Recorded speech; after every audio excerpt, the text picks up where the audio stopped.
ജ്ഞാനിയുമായിരുന്നു. സുലൈമാൻ നബി അലൈഹിസ്സലാമിന് ശേഷവും സക്കരിയ നബി അലൈഹിസ്സലാമിന് മുൻപുമായിട്ടാണ് അദ്ദേഹം ജീവിച്ചിരുന്നത്. ഒരു ദിവസം പതിവ് പോലെ പ്രവാചകൻ കഴുതപ്പുറത്ത് തൻ്റെ ഫാമിലേക്ക് പോവുകയായിരുന്നു. ഉച്ചയോടെ വർഷങ്ങൾക്ക് മുമ്പ് നാശം വിതച്ച ഒരു ചെറിയ പട്ടണത്തിൽ അദ്ദേഹം എത്തിച്ചേർന്നു. അവിടെ ആരും ജീവിച്ചിരിപ്പില്ലായിരുന്നു. തകർന്ന കെട്ടിടങ്ങളും ചുവരുകളും കിണറുകളും മനുഷ്യരുടെ ധാരാളം അസ്ഥികളും അദ്ദേഹം അവിടെ കണ്ടു. പ്രവാചകൻ രാവിലെ യാത്ര ചെയ്യാൻ തുടങ്ങിയതായിരുന്നു. സൂര്യൻ്റെ ചൂട് കൂടി വന്നപ്പോൾ ആ പട്ടണത്തിൽ കുറച്ചു സമയം വിശ്രമിക്കാൻ പ്രവാചകൻ തീരുമാനിച്ചു. അദ്ദേഹം കഴുതപ്പുറത്ത് നിന്നും ഇറങ്ങി ഒരു മരത്തണലിലിരുന്നു. അദ്ദേഹത്തിന് നന്നായി വിശക്കുന്നുണ്ടായിരുന്നു. പ്രവാചകൻ തൻ്റെ സഞ്ചിയിൽ നിന്നും പഴങ്ങളെടുത്ത് തിന്നാൻ തുടങ്ങി. കുറച്ചു സമയം അദ്ദേഹം അവിടെ ഇരുന്നു. അതിനുശേഷം എഴുന്നേറ്റ് ചുറ്റും നോക്കി. പഴക്കം ചെന്ന് പൊട്ടിപ്പൊളിയാറായി നിൽക്കുന്ന ചുമരുകൾ അദ്ദേഹം കണ്ടു. പിന്നീട് ചുറ്റിലും കിടക്കുന്ന അസ്ഥികൂടങ്ങൾ അദ്ദേഹം കണ്ടു. അല്ലാഹു എങ്ങനെ ഇവരെ വീണ്ടും ജീവിപ്പിക്കും? അദ്ദേഹം ജിജ്ഞാസയോടെ പറഞ്ഞു. അദ്ദേഹം പറഞ്ഞത് അല്ലാഹു കേട്ടപ്പോൾ അല്ലാഹു കോപാകുലനാവുകയും തൻ്റെ ശക്തി അദ്ദേഹത്തിന് കാണിച്ചു കൊടുക്കാൻ തീരുമാനിക്കുകയും ചെയ്തു. അല്ലാഹു മരണത്തിൻ്റെ മലക്കിനെ പ്രവാചകന്റെ അടുത്തേക്ക് അയച്ചു. മരണത്തിൻ്റെ മലക്ക് പ്രവാചകന്റെ അടുത്തു വന്നു. അല്ലാഹു പറഞ്ഞതുപോലെ പ്രവാചകന്റെ ജീവൻ എടുത്തു.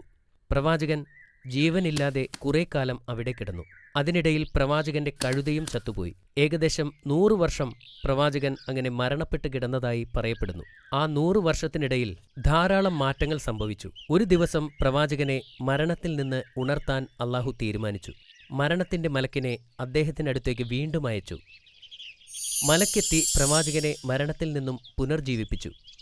പ്രവാചകൻ കണ്ണുകൾ തുറന്നപ്പോൾ എന്താണ് സംഭവിച്ചതെന്ന് മനസ്സിലായില്ല. നിങ്ങൾ എത്ര കാലം ഉറങ്ങി? മലക്ക് ചോദിച്ചു. അപ്പോൾ വൈകുന്നേരമായിരുന്നു.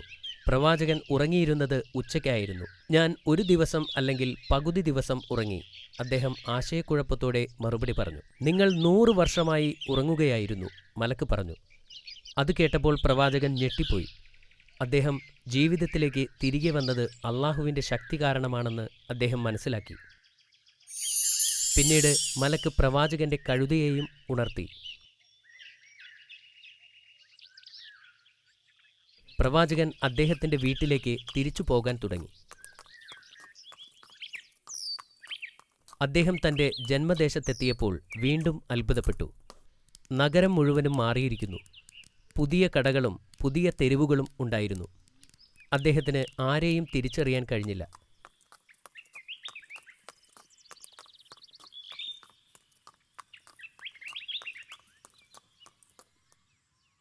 അദ്ദേഹം തൻ്റെ വീട്ടിലെത്തിയപ്പോൾ അവിടെയുള്ള ആരെയും അദ്ദേഹത്തിനും അവർക്കും തിരിച്ചറിയാനായില്ല. ഞാൻ ഉസൈറാകുന്നു, അദ്ദേഹം വീണ്ടും വീണ്ടും അവരോട് പറഞ്ഞു. എന്നാൽ അവർ തല കുലുക്കിക്കൊണ്ട് പറഞ്ഞു അവർക്ക് അദ്ദേഹത്തെ അറിയില്ല എന്ന്. അപ്പോൾ അദ്ദേഹം അവിടെയിരിക്കുന്ന വൃദ്ധയുടെ അടുക്കൽ ചെന്നു. അവർ അന്ധയാണെന്ന് പ്രവാചകൻ തിരിച്ചറിഞ്ഞു. ഇത് ഉസൈറിൻ്റെ വീടല്ലേ? അദ്ദേഹം ചോദിച്ചു. അതെ, അവർ പറഞ്ഞു. എന്നാൽ ആളുകൾ അദ്ദേഹത്തെക്കുറിച്ച് കുറേ കാലമായി മറന്നുപോയിരിക്കുകയാണ്. 100 വർഷം മുമ്പാണ് അദ്ദേഹം പോയത്. ഈ വൃദ്ധ സ്ത്രീ യഥാർത്ഥത്തിൽ ആ കാലഘട്ടത്തിൽ തൻ്റെ വീട്ടുജോലിക്കാരിയായിരുന്നെന്ന് പ്രവാചകൻ മനസ്സിലാക്കി. ഞാൻ ഉസൈറാണ്, അദ്ദേഹം അവരോട് പറഞ്ഞു. അല്ലാഹു എൻ്റെ ജീവൻ എടുത്തിരിക്കുകയായിരുന്നു. ഇപ്പോൾ 100 വർഷം പിന്നിട്ട് അല്ലാഹു എൻ്റെ ജീവൻ തിരികെ തന്നിരിക്കുകയാണ്. ആ വൃദ്ധ സ്ത്രീ അദ്ദേഹത്തിൻ്റെ ശബ്ദം തിരിച്ചറിഞ്ഞു. പക്ഷേ അവർക്ക് ഉറപ്പില്ലായിരുന്നു. അവർ പറഞ്ഞു, അല്ലാഹു ഉസൈറിൻ്റെ പ്രാർത്ഥനയ്ക്ക് ഉത്തരം നൽകും. നിങ്ങൾ ഉസൈറാണെങ്കിൽ എനിക്ക് കാഴ്ച കിട്ടാനും എനിക്ക് നടക്കാൻ കഴിയാനും അല്ലാഹുവിനോട് പ്രാർത്ഥിക്കുക. പ്രവാചകൻ സമ്മതിച്ചു. അദ്ദേഹം സുജൂദ് ചെയ്തു, അല്ലാഹുവിനോട് പ്രാർത്ഥിച്ചു. എന്നിട്ട് അദ്ദേഹം എഴുന്നേറ്റ് നിന്ന് വിരലുകൾ അവരുടെ കണ്ണിനു മുകളിൽ വച്ച് പതുക്കെ തടവി. എന്നിട്ട് അദ്ദേഹം കൈകളെടുത്തുകൊണ്ട് പറഞ്ഞു, അല്ലാഹുവിൻ്റെ ശക്തിയാൽ കണ്ണു തുറക്കുക. എന്തൊരത്ഭുതം! അവർക്കിപ്പോൾ എല്ലാം കാണാൻ കഴിഞ്ഞു. പിന്നീടവർ എഴുന്നേറ്റ് പരസഹായമില്ലാതെ നടന്നു. ആ വൃദ്ധയ്ക്ക് ഭയങ്കര സന്തോഷമായി. അവർ സന്തോഷത്തോടെ പറഞ്ഞു, അതെ, നിങ്ങൾ പറയുന്നത് ശരിയാണ്. നിങ്ങൾ ഉസൈറാണെന്ന് ഞാൻ സാക്ഷ്യം വഹിക്കുന്നു. അവർ പ്രവാചകനോട് അവരുടെ കൂടെ ചെല്ലാൻ ആവശ്യപ്പെട്ടു. അവരൊന്നിച്ച് അടുത്തുള്ള ഇസ്രായേൽ സഭയിലേക്ക് പോയി. 118 വയസ്സ് പ്രായമായ പ്രവാചകന്റെ മകനാണ് സഭയ്ക്ക് നേതൃത്വം നൽകുന്നത്.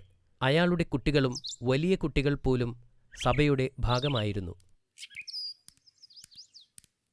ആ വൃദ്ധസ്ത്രീ ചോദിച്ചു, അദ്ദേഹത്തെ നോക്കൂ, അത് ആരാണെന്ന് നിങ്ങൾക്കറിയാമോ?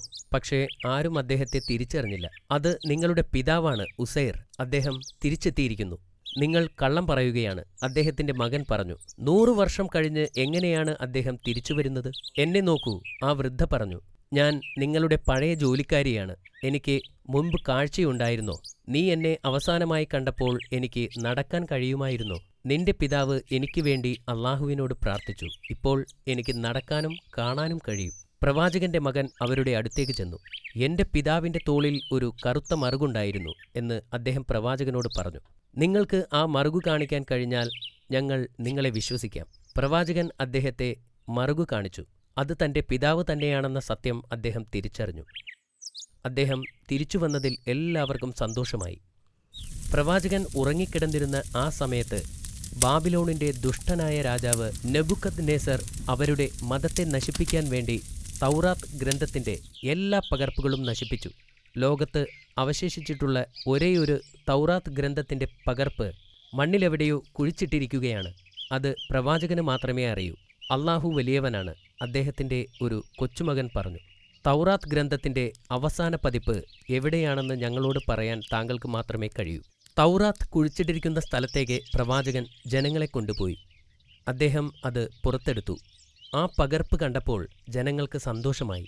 അവരത് നഷ്ടപ്പെട്ടു എന്ന് കരുതിയതാണ്. ആ പുസ്തകം ദ്രവിച്ചു തുടങ്ങിയിരുന്നു. ചുറ്റും കുട്ടികളുമായി പ്രവാചകൻ ഒരു മരത്തണലിലിരുന്ന് ആ പുസ്തകം പകർത്തി എഴുതുകയാണ്. പ്രവാചകൻ ശ്രദ്ധാപൂർവം പഴയ ഗ്രന്ഥത്തിൽ നിന്നും വാക്കുകൾ പകർത്തി ഒരു പുതിയ ഗ്രന്ഥമുണ്ടാക്കി.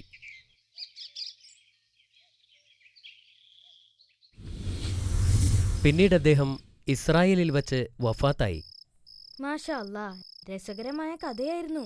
അത് 100 വർഷം ഉറങ്ങുക, ഇത് വലിയ അത്ഭുതകരമായ ഒന്നായിരുന്നു. ഇത് അത്ഭുതകരമായ ഒരു കഥയായിരുന്നു. പ്രവാചകൻ ഉറങ്ങിക്കിടന്ന ആ തകർന്ന പട്ടണത്തിന്റെ പേരെന്തായിരുന്നു? ചിലർ അതിനെ സൈറാബാദ് എന്നാണ് പറയുന്നത്. ശരി, ഇനി ചോദ്യത്തിലേക്ക് കടന്നാലോ? ചോദിച്ചോളൂ. എന്തുകൊണ്ടാണ് അള്ളാഹു പ്രവാചകനെ ഇത്ര കാലം ഉറക്കിയത്? പ്രവാചകൻ ഒരു നിമിഷത്തേക്ക് അള്ളാഹുവിന്റെ ശക്തിയെ സംശയിച്ചതുകൊണ്ടാണ്. എത്ര കാലമായിരുന്നു പ്രവാചകൻ ഉറങ്ങിയത്? അദ്ദേഹം 100 വർഷക്കാലം ഉറങ്ങി. പ്രവാചകൻ വീട്ടിലേക്ക് തിരിച്ചു വന്നപ്പോൾ ആളുകൾ തിരിച്ചറിഞ്ഞോ? ഇല്ല, 100 വർഷക്കാലം കഴിഞ്ഞപ്പോൾ പ്രവാചകനെ ആരും തിരിച്ചറിഞ്ഞില്ല. അദ്ദേഹത്തെ ആദ്യം തിരിച്ചറിഞ്ഞത് ആരാണെന്ന് പറയാമോ? വീട്ടുജോലിക്കാരിയായിരുന്നു. Very good. ഇസ്രായേലിൽ തൗറാത്തിന്റെ ഒരു പകർപ്പ് പോലും ഇല്ലാതിരുന്നത് എന്തുകൊണ്ടാണ്? അവിടെയുള്ള തൗറാത്തിന്റെ ഒരു പകർപ്പൊഴിച്ച് ബാക്കിയെല്ലാം ബാബിലോണിലെ രാജാവ് നശിപ്പിച്ചു കളഞ്ഞു.